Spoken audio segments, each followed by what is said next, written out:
Je m'excuse par avance pour ma voix, c'est Dark Vador, mais avec l'accent du sud-ouest, comme m'a dit Pierre ce matin.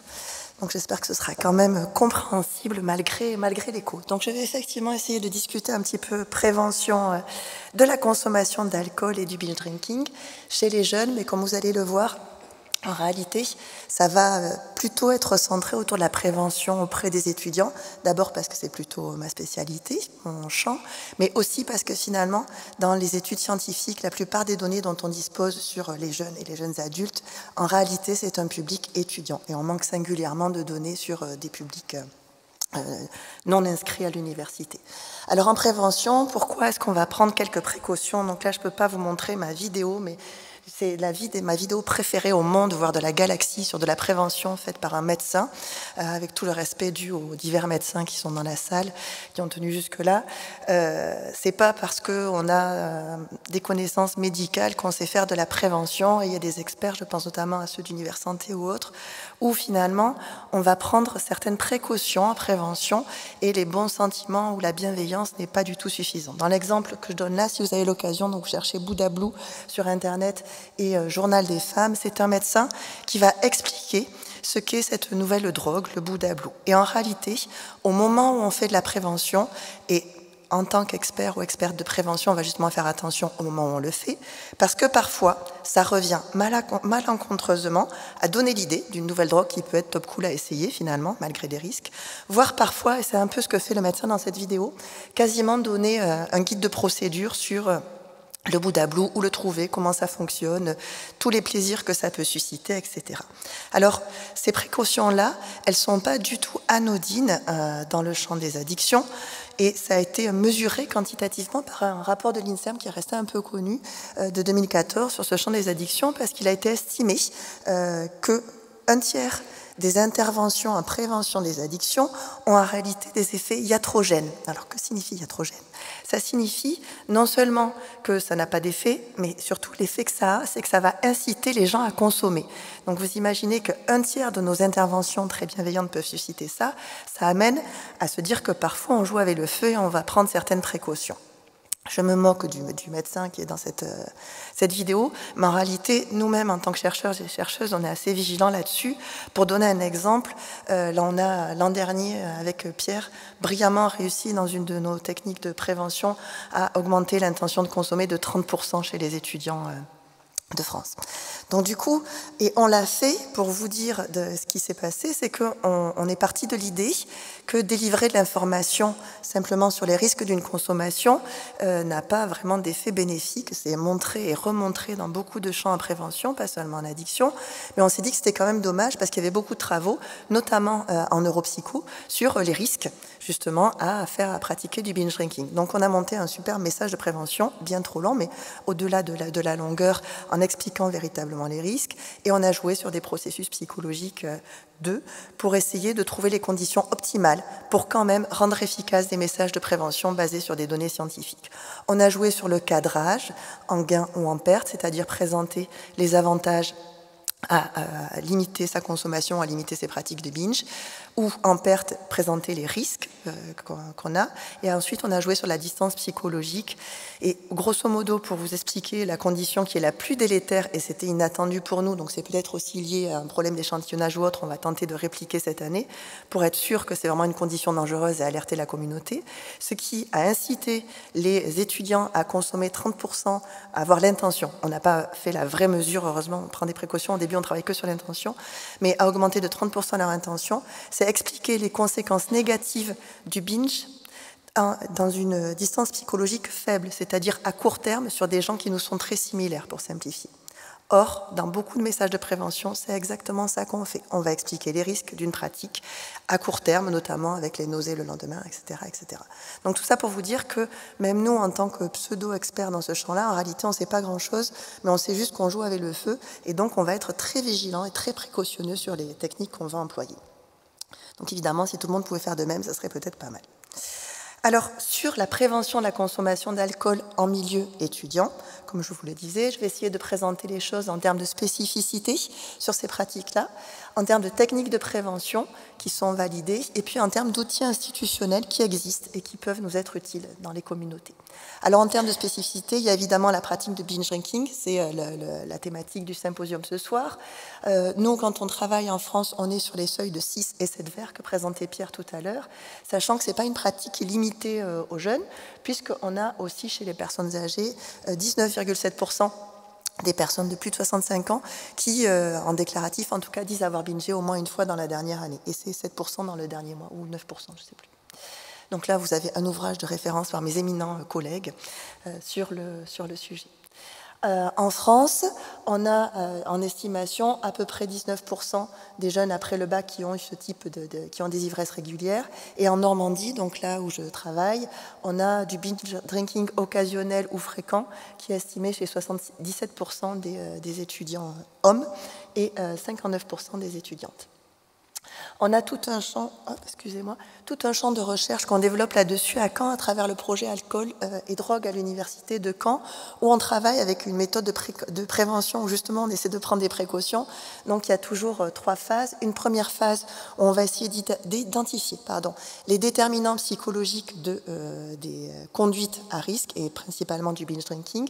À partir de là, on a les collègues en neuropsycho sur un second volet du projet qui identifient toutes les altérations neuropsychologiques liées à ces pratiques-là.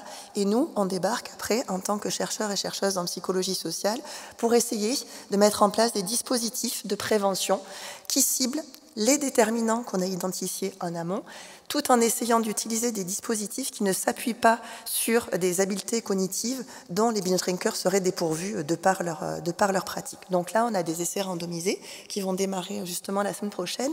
Au passage, on a développé justement pour fiabiliser les recueils de données une appli pour l'instant qui est que sur Android, mais qui va être sur iPhone très rapidement, qui se base sur de l'EMA, donc de l'Ecological Momentary Assessment. On la teste cette année, mais après, elle sera à disposition de la communauté. Je le dis avec d'autant plus de plaisir que nous-mêmes, on a galéré à la monter, donc si ça peut servir à d'autres après, n'hésitez pas à nous la demander. Bref, donc il y a plein de dispositifs de prévention qui sont testés autour de ces thématiques, où là on va cibler par exemple l'impulsivité, les normes sociales perçues et 2 types de motivation, la motivation à l'enhancement pour ceux qui sont familiers de ces modèles-là, et les motivations sociales, puisque c'est les 4 déterminants les plus forts qui vont inciter les jeunes à binge drinker. Et l'identité, excusez-moi, j'oublie, c'est un déterminant central en binge drinking. D'autres pratiques qui vont favoriser aussi finalement le binge ou qui sont très liées, ce qu'on appelle le pré-gaming. Alors je cherchais le nom tout à l'heure en urgence dans la salle, je ne sais pas comment vous appelez ça en Belgique, à Caen ils appellent ça les before, les étudiants, c'est le fait d'aller picoler avant de sortir en fait, de picoler avant, tout bêtement. Donc il y a quelques travaux sur le sujet, mais pas tant que ça. Je vous ai mis des références, si vous avez besoin du PowerPoint, il suffira de le demander à Pierre après, où il y a des corrélats de ce pré-gaming qui ont été démontrés. Il y a des tentatives de prévention ratées, en l'occurrence, qui ont été faites aussi, mais c'est toujours intéressant d'aller voir ce qui a été raté pour éviter justement ces ennuis-là. Beaucoup aussi de pratiques de jeux à boire, avec des travaux où on se rend compte que les pré-gaming ou les jeux à boire, c'est des pratiques différentes et que du coup, elles ont des corrélats distincts. De manière générale, c'est plus présent chez les hommes et chez les femmes. Et puis le pré-gaming est le vrai prédicteur de l'ivresse de la soirée, sachant que on se rend compte que parfois, les étudiants vont favoriser une seule des 2 pratiques, ou aucune, ou pré-gaming ou jeux à boire, et on a quand même 12% des étudiants qui font les 2. Donc évidemment, on a gros potentiel d'ennui derrière pour ce type de profils qui vont cumuler les plaisirs. Alors, en termes d'événements, il y a des spécificités chez les jeunes. Alors, il y en aurait sans doute chez les personnes plus âgées aussi, avec les social events, par exemple, dans les colloques. Mais chez les jeunes, il va y avoir des événements qui sont classés de 2 manières, les événements qu'on va qualifier de communautaires et les événements individuels. Donc, dans les événements communautaires, il y a tout ce qui est semaine d'intégration, par exemple. Il y a le carnaval étudiant. À Caen, par exemple, on a le plus gros d'Europe. Et puis, on a tout ce qui est spring break qui arrive aussi dans nos communautés. J'imagine que ça existe aussi plus ou moins chez vous. Après les blocus, après, oui, forcément les blocus. Et puis, on a aussi des événements individuels. Là, j'ai mis la photo des 21 ans parce que c'est plutôt des études américaines où là, c'est la fête des 21 ans qui va compter. En France, ça va plutôt être les 18 ou 20 ans. Je ne sais pas ce qu'il en est en Belgique. Sur ces événements-là, on va pouvoir monter des dispositifs de prévention spécifiques, tout simplement parce que c'est des événements qui ne font pas appel nécessairement aux mêmes motivations. Et donc, en termes de prévention, on peut cibler certaines motivations plus que d'autres selon qu'il s'agisse d'un événement communautaire ou individuel.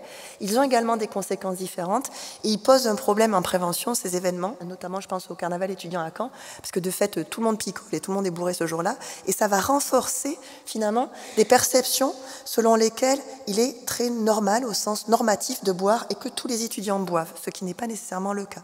Et les normes étant un des plus gros prédicteurs des pratiques de consommation, le fait de renforcer cette perception du caractère normatif du binge drinking, par exemple, est un problème. Donc c'est vraiment intéressant d'aller en prévention, essayer de travailler sur ces dispositifs-là, enfin sur ces événements-là, pardon. Il y a quelques travaux, c'est pareil, j'ai mis une référence, où là, ils travaillaient avec de l'intervention en ecological moment, aussi momentary, où ils envoyaient des SMS dans la soirée, et par exemple, au moins sur les femmes, ça marche plutôt pas mal. Donc il y a peut-être des pistes comme ça à fouiller autour de ça.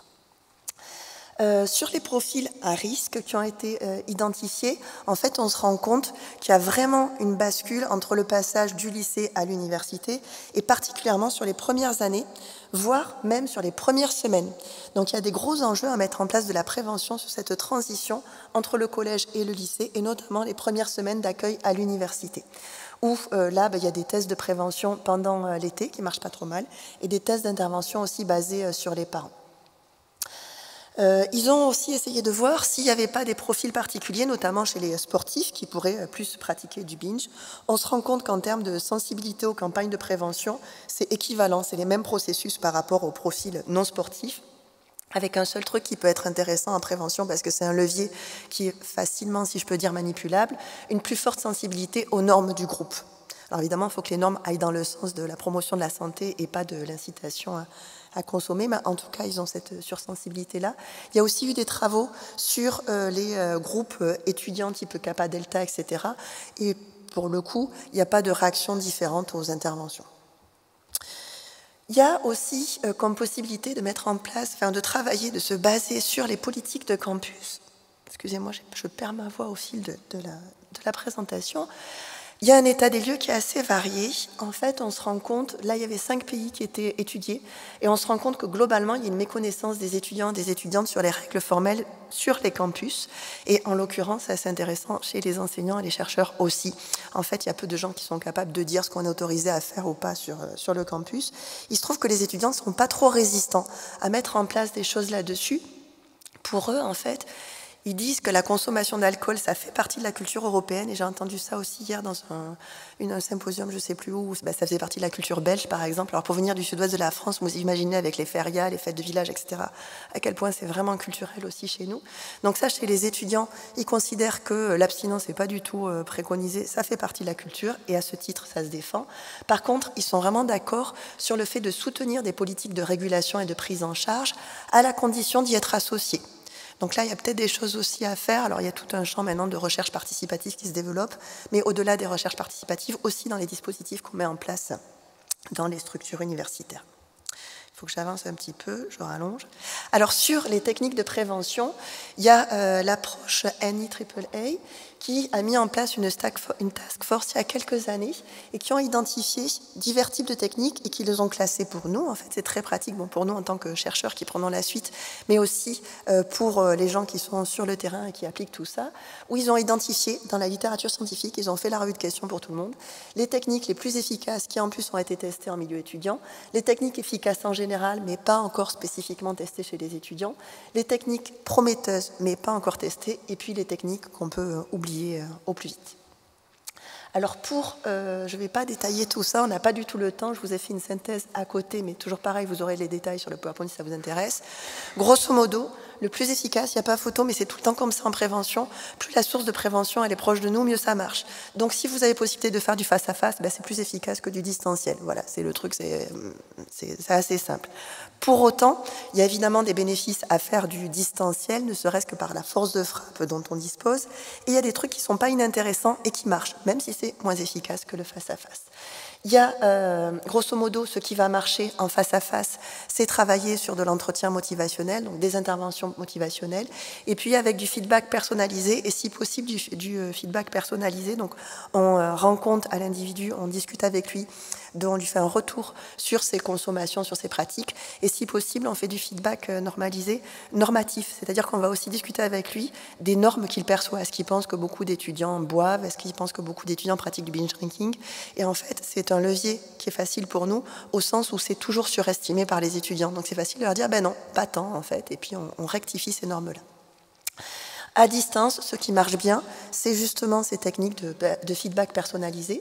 Et il y a des dispositifs, je ne sais pas à quel point vous en êtes familier ou pas, mais qui sont très développés aux États-Unis. Il y en a un, le e-checkup to go, qui est même appliqué au cannabis et qui a des résultats, en tout cas il y a des données probantes là-dessus. J'avais les données de 2012 où il y a 600 collèges-universités aux États-Unis qui ont celui-là. Ça fonctionne pendant l'été et c'est intéressant parce que ça marche bien sur les profils à fort risque, à risque élevé. Et puis le alcool, les due. Alors je ne sais pas s'ils sont en concurrence, je ne sais pas quel est l'enjeu entre les deux, mais les données de 2019, c'est là plus de 800 collèges et universités, et ça fonctionne sur les quantités de consommation et le binge.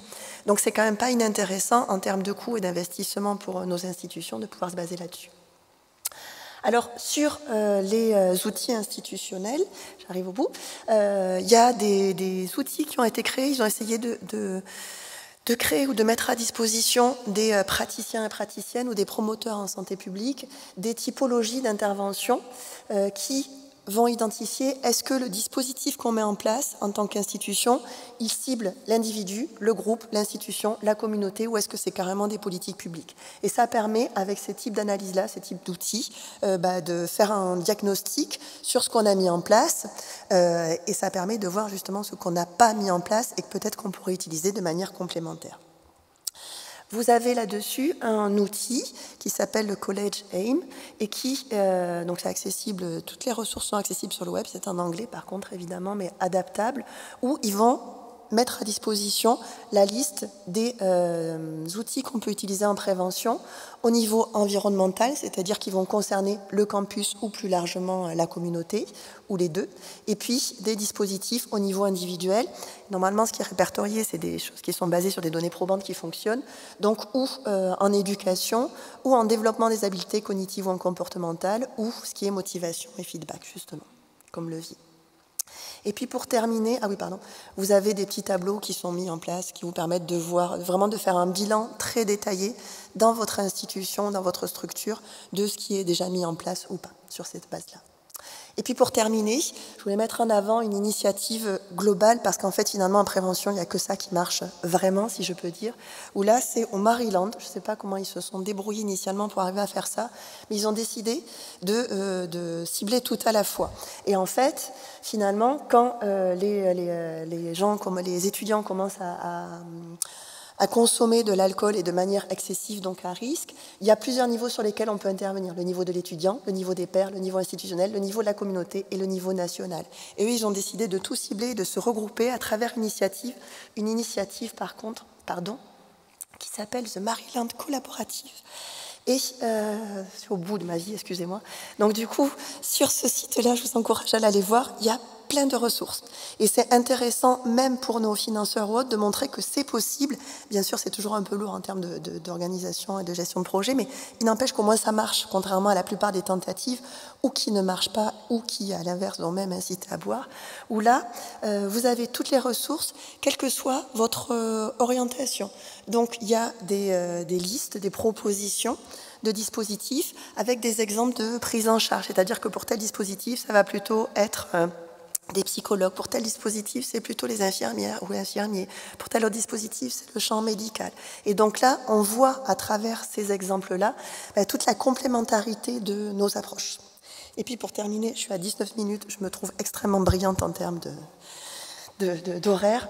On a quelques conseils de lecture, si ça vous intéresse, avec bien sûr le livre des collègues, mais aussi des travaux qui sont plus spécifique sur justement cette bascule entre le lycée et l'université et toutes ces incitations, cette période un peu de vulnérabilité, pour ainsi dire, à l'influence sociale notamment.